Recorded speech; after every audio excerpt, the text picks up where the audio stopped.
Pregnancy, తర్వాత పాప పుట్టడం, పాపను చూసుకోవడం సరిపోయి చాలా రోజుల నుంచి వర్కౌట్ చేయడం మానేశాను నేను.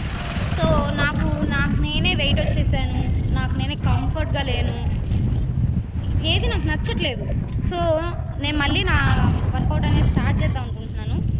అలాగే ఎట్లా స్టార్ట్ చేయాలనే టైంలో మా హస్బెండ్ నాకు ఒక సైకిల్ కూడా కొనిచ్చారు. So, let's start with bicycle అని చెప్పేసని మొదలుపెట్టేసాము ఇవాళ. సో, నాతో పాటు మా హస్బెండ్ కూడా రన్నింగ్‌కొచ్చారు. మేమిద్దరం కలిసి వర్కౌట్ చేయాలని చెప్పేసని స్టార్ట్ చేసాము. ఈ సైకిల్ అనేది నేను ఇక్కడ లోకల్‌గా మా ఊర్లోనే తీసుకున్నాను. యాక్చువల్లీ లాక్‌డౌన్ కదా! సో, బయటికెళ్ళే ఛాన్సెస్ లేవు. ఆన్‌లైన్‌లో ఆర్డర్ చేసినా వచ్చే ఛాన్స్ లేదు. సో, ఎళ్లి చూసి షాప్‌కెళ్ళి కొత్త సైకిల్ తీసుకోవడానికి మాకు అవ్వదు కాబట్టి ఊళ్ళోనే సెకండ్ హ్యాండ్ సైకిల్ ఒకటి తీసేసుకున్నాము. ఈ సైకిల్ కాస్ట్ 2000 కానీ వర్త్ అనిపిస్తుంది. ఇదంతా బాగుంది సైకిల్. కంఫర్ట్‌గా ఉంది తొక్కడానికి. సో, చిన్న చిన్న చేంజెస్ ఉన్నాయి. ప్యాంట్‌కి గ్రీజ్ అంటేయడం. సో, ఆ చైన్‌కి క్యాప్ పెట్టియాలి, మడ్గర్ పెట్టియాలి. చిన్న చిన్న చేంజెస్ కానీ చేపిస్తే పర్ఫెక్ట్‌గా ఉంటుంది ఈ సైకిల్. So, let's start బైసిక్లింగ్.